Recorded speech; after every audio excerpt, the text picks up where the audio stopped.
Hola a todos, sean bienvenidos y bienvenidas a Toposturanos, el mejor canal de la galaxia, el universo y todo lo demás. Hoy día vamos a revisar la formulación empírica de la ecuación de los gases ideales.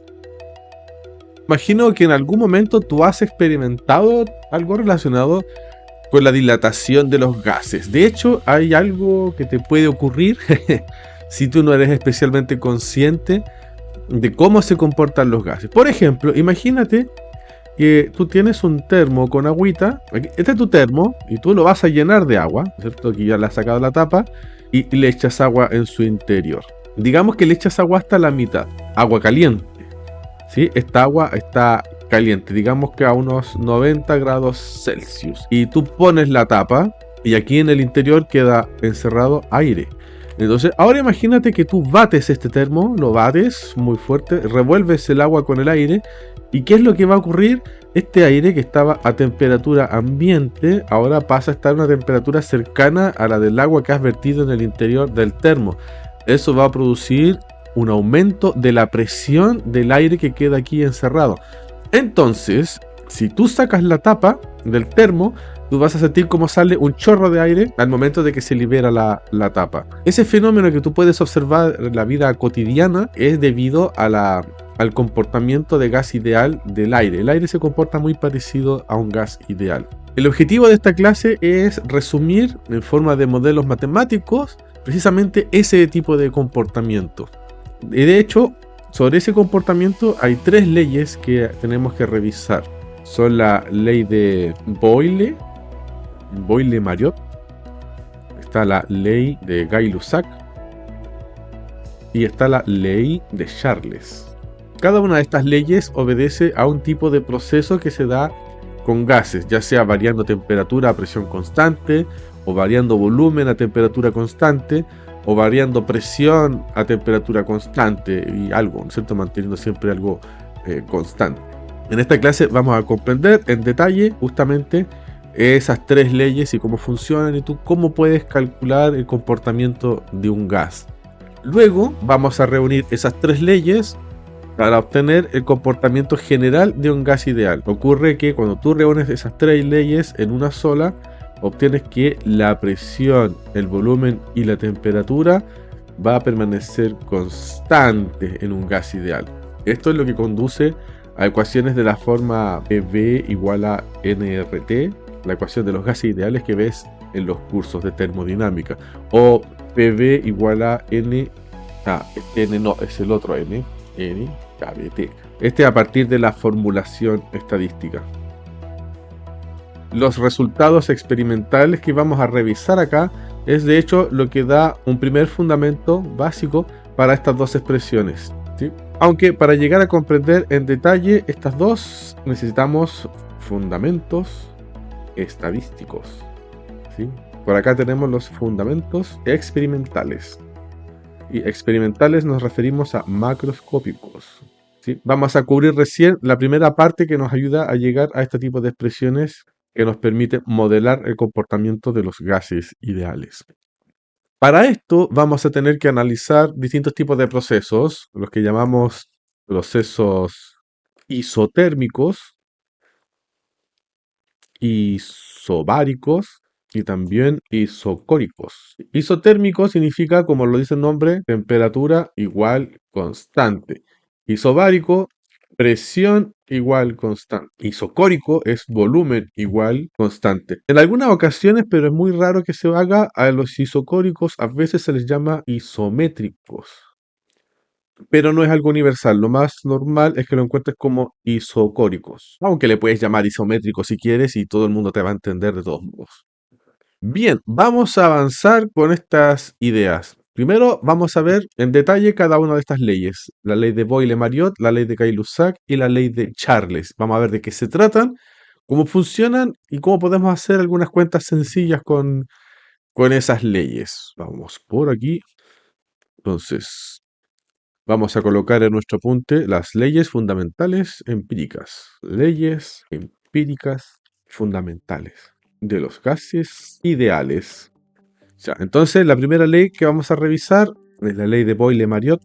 ¿Qué nos dice la ley de Boyle-Mariotte? La ley de Boyle-Mariotte aplica para procesos isotérmicos. Entonces, esta ley nos dice lo siguiente. Nos dice que en un proceso isotérmico, la presión y el volumen de un gas son inversamente proporcionales. En un proceso isotérmico, la presión y el volumen de un gas son inversamente proporcionales. En otras palabras, la presión es inversamente proporcional o directamente proporcional a 1 sobre el volumen. Esto de aquí es equivalente a decir que el producto de la presión por el volumen es igual a una constante. ¿Sí? Pero siempre y cuando la temperatura permanezca constante. O sea, si T es igual a constante, va a ocurrir eso de ahí. Ahora, ¿dónde podemos observar este tipo de procesos? Imagínate que tú tienes una jeringa de inyecciones, tú le sacas la aguja, ¿no es cierto? Aquí donde debería ir la aguja, nosotros se la sacamos, y por acá está el émbolo de la jeringa. Entonces, lo que nosotros vamos a hacer es subir el émbolo con el objetivo de que entre una cierta cantidad de aire. Entonces, al entrar aire, el émbolo está aquí arriba y, ¿no es cierto? Vamos a aplicar un poquito de borrar aquí. Ahí está. Entonces, al subir la jeringa, ha entrado aire. Ahí están las partículas de aire. Entonces, lo que uno hace es tapar la entrada. La tapas. Le pones el dedo o lo que sea. Entonces, aquí lo que tienes es una cantidad de aire a temperatura constante. ¿Por qué es constante? Porque cualquier aumento de temperatura en este aire que está contenido dentro de la jeringa, pues se va a igualar automáticamente con la temperatura del ambiente. Entonces, ¿qué ocurre? Que si tú aplicas una presión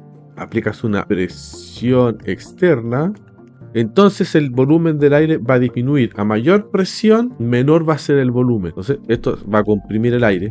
Si tú pones sobre un gráfico tanto la presión como el volumen, por ejemplo, ponemos la presión aquí y el volumen acá, te vas a dar cuenta que cuanto más pequeño sea el volumen, más grande va a ser la presión. Cuanto menor sea la presión, mayor será el volumen. Si tú empiezas a unir todos los puntos, eso te va a dar la forma de una hipérbola. Vas a obtener una ecuación de la forma P igual a alguna constante por 1 sobre B, que es lo que está establecido aquí arriba. Esa es la ley de Boyle-Mariotte. Para ver esto un poco mejor, consideremos el siguiente ejemplo. Voy a poner aquí un ejemplito.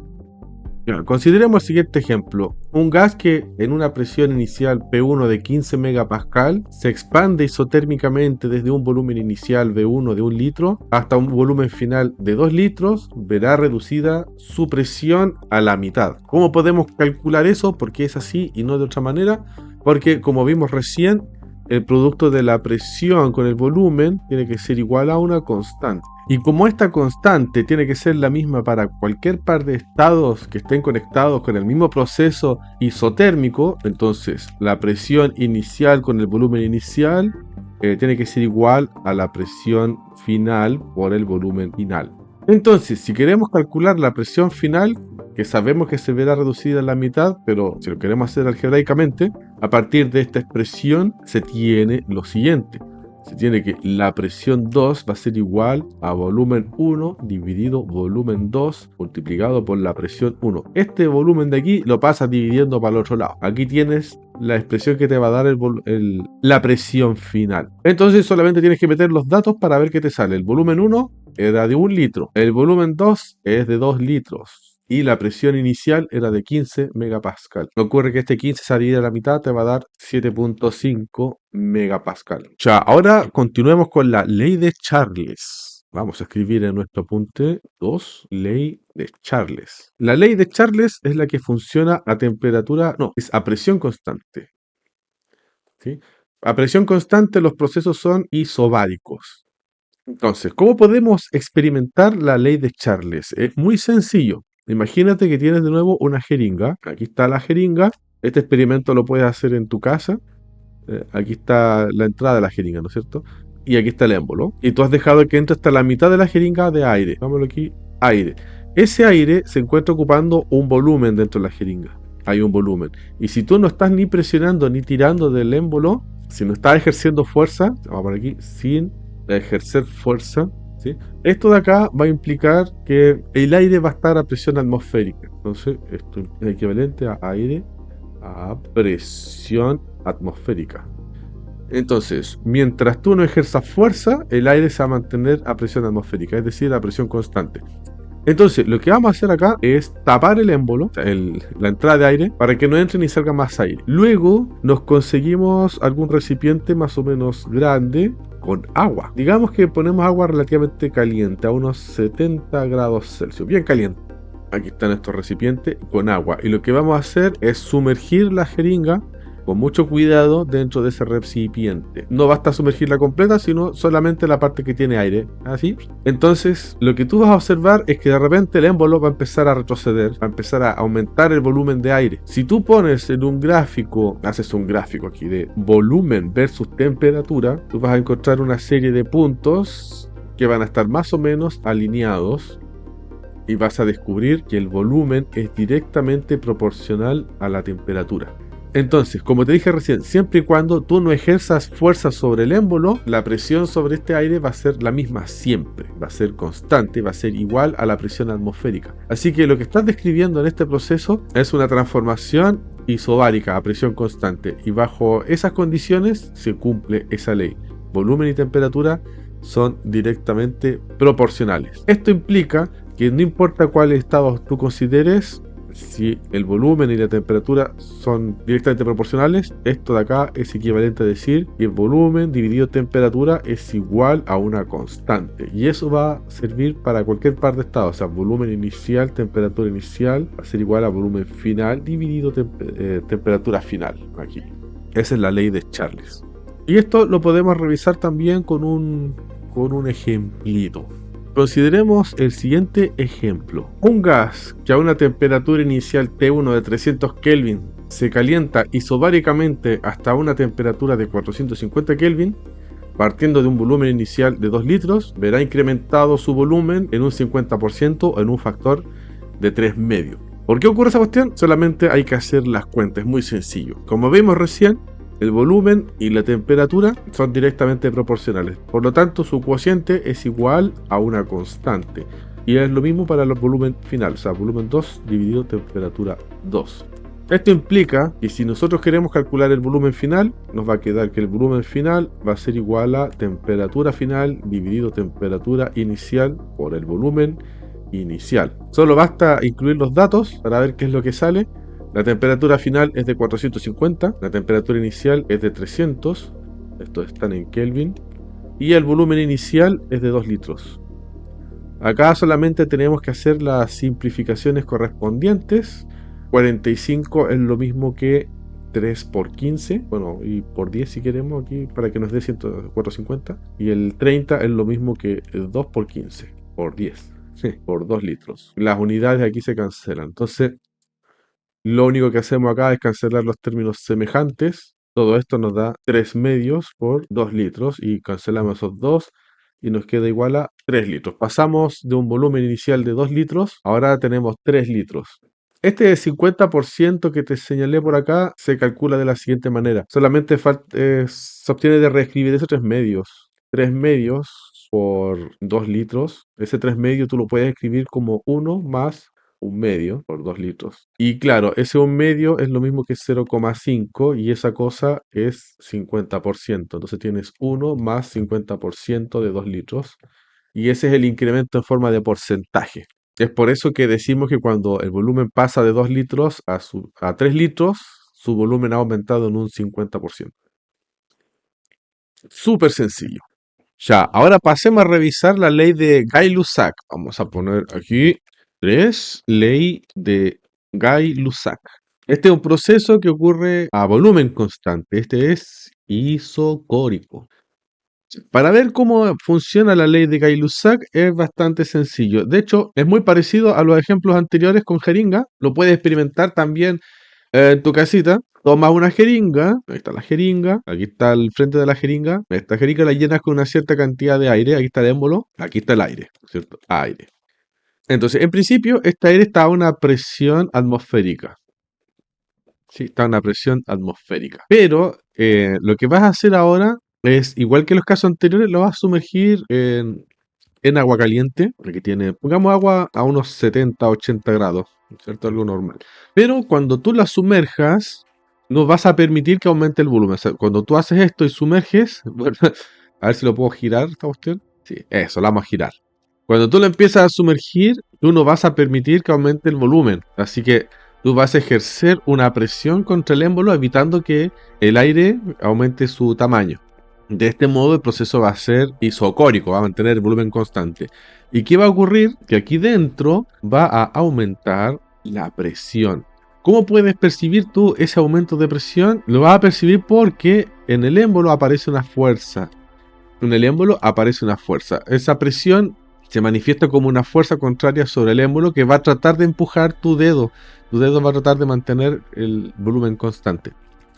Entonces, si uno midiese la presión y la temperatura y los pusiera en un gráfico de temperatura versus presión, vas a obtener también algunos puntos de datos que si tú los proyectas te van a generar una línea recta.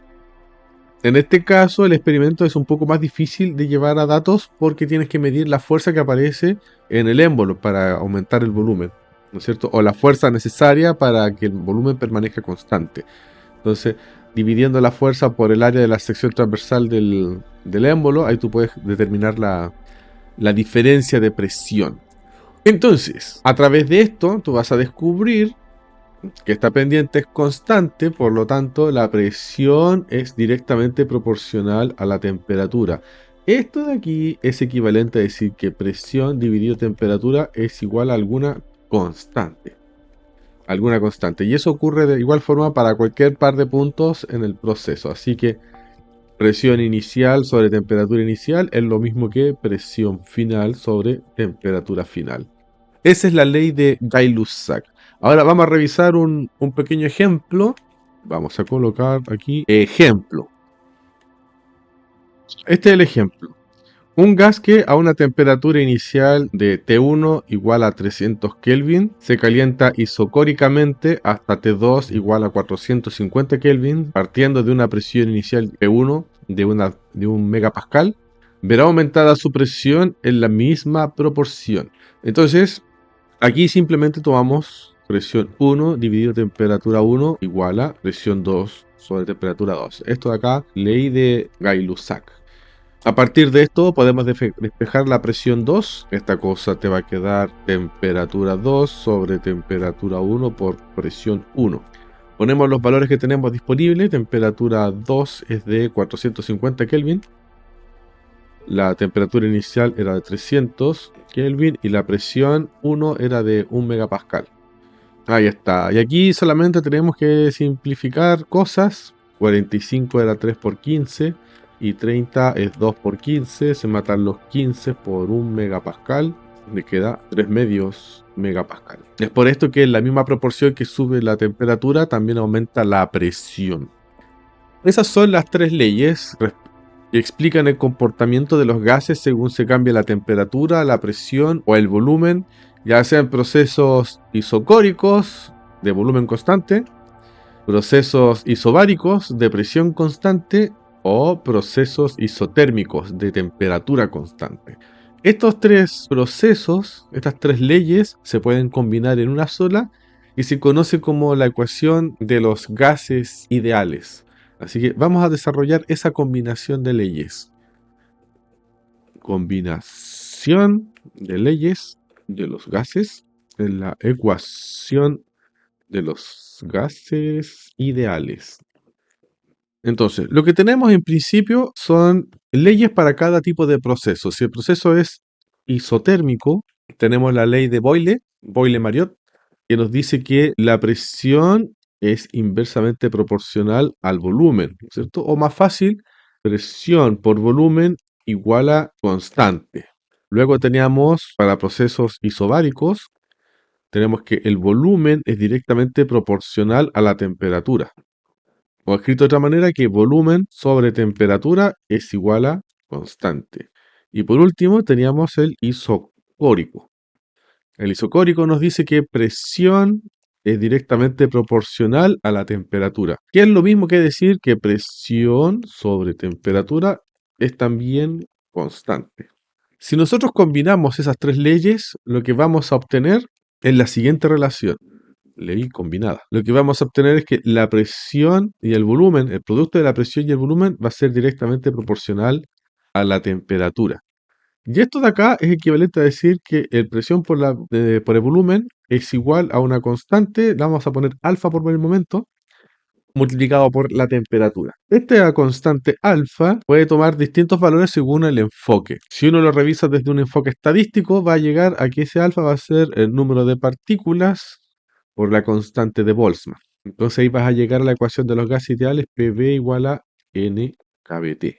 Ahora, si tú le utilizas el enfoque con número de moles, esta misma ecuación la puedes llevar a esta forma. Presión por volumen igual a nRT. Esta es la que más se suele utilizar en termodinámica, donde este R es la constante de los gases. Constante de los gases ideales. Ya, pero ahora nosotros no nos vamos a enfocar en cómo obtenemos estas expresiones de acá. Estos tienen fundamentos estadísticos. Y nos falta algo de recorrido para llegar a los fundamentos estadísticos. Sin embargo, con lo que ya tenemos de estas leyes experimentales, nosotros podemos llegar a un resultado similar. O sea, podemos llegar a esta relación. Todo lo que tenemos que hacer es hacer una composición de procesos. Y a lo que vamos a llegar es que si tenemos un estado inicial con parámetros P, B y T, vamos a llamarle T alfa, B alfa y P alfa, y a partir de esto nosotros llegamos a un estado final con P omega, volumen omega y temperatura omega. Entonces, estos valores van a satisfacer una relación, y esa relación es simplemente P alfa de B alfa sobre T alfa igual a P omega, B omega sobre T omega. Es decir, estas cosas van a ser constantes. Ahora, estos procesos, estos estados inicial y final, se tienen que comunicar entre sí a través de algún proceso isotérmico, isobárico o isocórico o una combinación de esos procesos. Y nosotros vamos a revisar cómo se conduce ese razonamiento para llegar desde un estado inicial a algún estado final y ver si en efecto se cumple esa relación que estamos estableciendo acá. Y si se cumple esta relación, entonces por necesidad se cumple esta otra relación de aquí. Y esta otra relación es la que llevamos después con fundamentos estadísticos. Así que vamos a hacer esa deducción sobre este tema de aquí, sobre esta parte de acá. Todo esto está hecho en bases experimentales, ya que las leyes de Boyle, de Gay-Lussac y de Charles tienen fundamentos experimentales. Así que vamos a apalancarnos de eso para hacer la deducción. Así que vamos a colocar esto en el apunte. Deducciones por procesos. Ya, esta deducción la podemos hacer a través de varias formas de proceso. Por ejemplo, lo podemos hacer haciendo variar el volumen. Y el volumen lo podemos hacer variar a través de procesos isotérmicos, o sea, a temperatura constante, y luego a través de algún proceso isobárico, a presión constante. O también podemos probar variando la presión. La presión la podemos variar por un proceso isotérmico y un isocórico, o sea, a presión constante y volumen constante. O podemos variar la temperatura a presión constante y a volumen constante. Cualquiera nos da igual. Vamos a hacer solamente uno en este apunte para que no nos quede tan largo. Pero te voy a dejar un enlace donde tú puedes ver los tres razonamientos. Lo vamos a hacer por cambio de volumen. Razonamiento por cambio de volumen. Ahí está. Entonces, nosotros vamos a tener un estado inicial y vamos a tener un estado final. Pero entre medio vamos a agregar aquí un estado intermedio. Lo que vamos a hacer es pasar de este estado inicial al estado intermedio a través de un proceso isotérmico. Y luego de este estado intermedio al estado final a través de un proceso isobárico. Entonces, si en el estado inicial tenemos las coordenadas del estado del gas como siendo P alfa, B alfa y T alfa, ¿no es cierto? El alfa del inicial, y en el final vamos a tener presión omega, volumen omega y temperatura omega, o sea, de final. En el estado intermedio vamos a tener presión intermedia, volumen intermedio y temperatura intermedia. Y para ver cómo se relacionan estas coordenadas y estos procesos, tenemos que tener en cuenta las ecuaciones que vimos recién. Voy a mover esto un poco para tener espacio.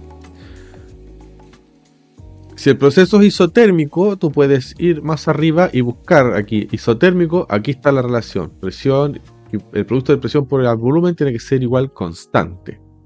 Entonces, como es constante el producto de la presión por el volumen, en un proceso isotérmico vas a tener que la presión alfa por el volumen alfa tiene que ser igual a la presión intermedia por el volumen intermedio. Eso ocurre en el proceso isotérmico. Y luego tenemos un proceso isobárico. Si no sabes cómo es el proceso isobárico, lo tenemos escrito acá arriba. En el proceso isobárico, el cociente entre el volumen y la temperatura es constante. Así que agregamos eso acá. El cociente entre el volumen intermedio y la temperatura intermedia tiene que ser igual al volumen final sobre temperatura final. Entonces, a través de esto, nosotros vamos a relacionar cada una de las coordenadas que representa el estado del gas. Entonces, en función de los valores iniciales, la presión intermedia, ¿cómo va a ser?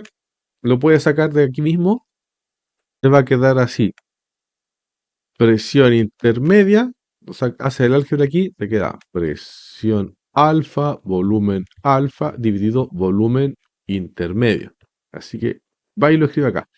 Presión volumen alfa dividido volumen intermedio.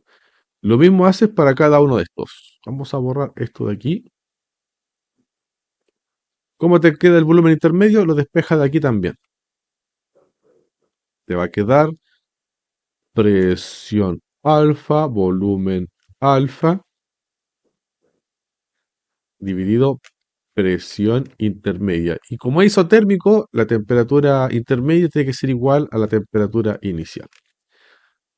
Entonces, el paso siguiente es hacer lo mismo entre el estado intermedio y el estado final. Voy a mover esto un poco hacia atrás para tener más espacio. Entonces, como el proceso es isobárico a presión constante, aquí tú tienes que la presión final tiene que ser igual a la presión intermedia. El volumen final lo puedes despejar de aquí.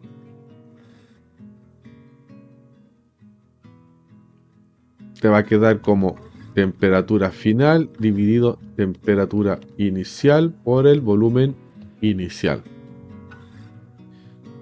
Y la temperatura final también la puedes despejar de acá. Te va a quedar como volumen final dividido volumen inicial por la temperatura inicial. Ya, una vez hecho esto, vamos a hacer lo siguiente. Vamos a poner atención en este elemento, el que tiene que ver con el volumen. Y con este elemento de acá.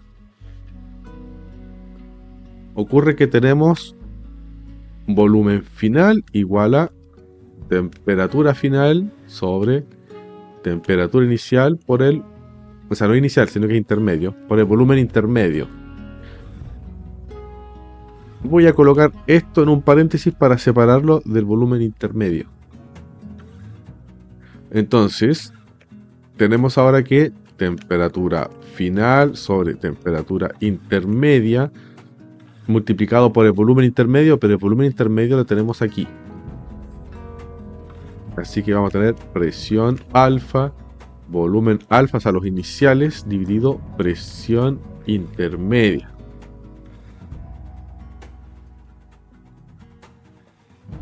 Ahora quiero que observes lo siguiente. Esta temperatura intermedia la tenemos aquí. Y esta tendrá que ser igual a la temperatura inicial. Así que todo esto lo podemos escribir así. Temperatura final sobre temperatura inicial. Esta parte la voy a separar con las presiones.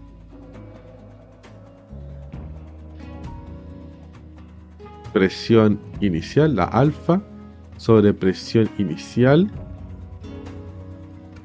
por el volumen inicial. Ese es intermedio. Ahora tenemos que observar esta presión inicial y nosotros vamos aquí, presión inicial igual, o sea, intermedia que diga, se me confunden las palabras, intermedia con presión final, la omega. Entonces vas a tener temperatura final, temperatura inicial, ¿no es cierto? La alfa y omega, por presión alfa sobre presión I, y la I es omega, por volumen alfa. Toda esta cuestión es volumen omega. Entonces, a partir de esto, tú tienes que tirar todos los alfas para un lado y todos los omegas para el otro. Esto de aquí es equivalente a decir que presión omega, volumen omega, dividido temperatura omega, es igual presión alfa, volumen alfa, dividido temperatura alfa. En otras palabras, el producto de la presión con el volumen y todo eso dividido por la temperatura es lo mismo, ya sea en el estado inicial como en el estado final. Aquí está el estado final. Estado final, ¿no es cierto? Los omegas son finales. Los alfas son iniciales. Estado inicial, los alfas. ¿Sí? Todos los que dicen I son intermedios. Entonces con esto hemos probado que esto implica que presión volumen partido por temperatura es igual a constante, porque no cambia entre dos estados distintos, ¿cierto? Entre este estado inicial y este estado final permanece constante esta relación, presión volumen partido por temperatura. Esto mismo lo puedes hacer también razonando sobre un cambio de presión. Aquí lo hicimos haciendo sobre cambios de volúmenes, ¿sí? Esta línea de acá es cómo cambia el volumen. Y las otras partes son simplemente elementos de apoyo. Y yo los coloqué todos para que se viera más completo. Pero así se hace. Tú puedes hacer esto con un cambio de presión y con un cambio de temperatura y el razonamiento es exactamente el mismo. Los demás razonamientos, como te dije recién, te lo voy a dejar en un enlace. Tú vas a encontrar los tres procesos y las tres formas de hacer esta demostración. Te va a conducir a exactamente los mismos resultados. Y bueno, esto es todo cuanto podemos decir sobre la formulación experimental de la ecuación de los gases ideales. O sea que presión por volumen es igual a una constante por temperatura, es lo que se obtiene de aquí. Sin embargo, también tiene que tenerse en cuenta de que esta formulación, este resultado, también se puede obtener vía teórica, mediante la teoría cinética de los gases. En ese modelo, el gas es en realidad una especie de colección de partículas que se mueven y colisionan entre sí. Imagínate un montón de bolitas diminutas y colisionan entre ellas y contra las paredes del recipiente. Entonces, como resultado de las colisiones contra las paredes del recipiente, resulta una fuerza que observamos como la presión interna del gas. Pero en esa formulación teórica hay que asumir un montón de cosas. Por ejemplo, que no hay atracción ni repulsión entre las partículas, que las partículas son de geometría esférica y muy pequeñas, y que los choques son perfectamente elásticos con las paredes y entre las partículas.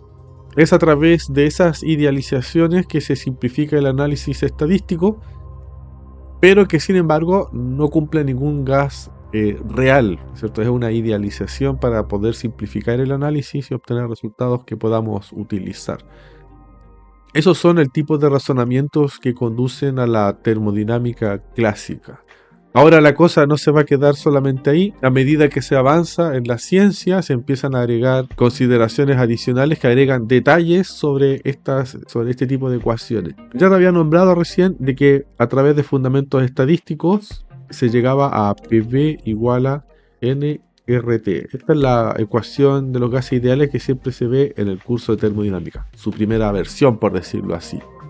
Sin embargo, si bien esta ecuación es bastante útil cuando tenemos presiones altas y bajas temperaturas, las interacciones entre las moléculas ya no son tan despreciables y el tamaño de las partículas comienza a importar. Entonces, ahí aparece una corrección a la ecuación de los gases ideales. Esa corrección se conoce como la ecuación de Van der Waals. Es muy parecida a esta, pero tiene elementos adicionales. Esta es de la forma corrección más una constante. Aquí aparece el número de partículas por unidad de volumen. Esta cosa aparece al cuadrado. Paréntesis por aquí, paréntesis por allá.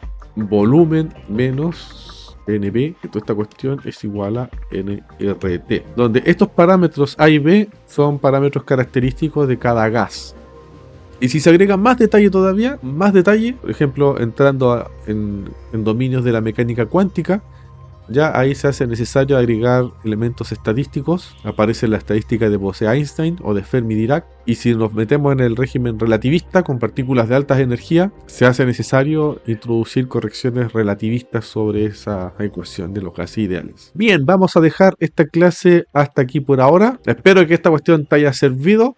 Y eso, muchachos y muchachas, nos vemos en otra ocasión. Chao, chao.